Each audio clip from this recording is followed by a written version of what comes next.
insan, sana bu sevgim aram olsun.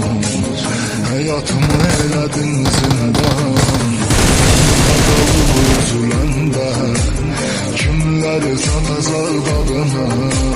Resimlerime bakacaksan ben onda düşeceğim. Daha benim sensen, hayatı puç olmuş diyem. Güveneceğim adam yoktur. Daha benim sensen, hayatı puç olmuş bir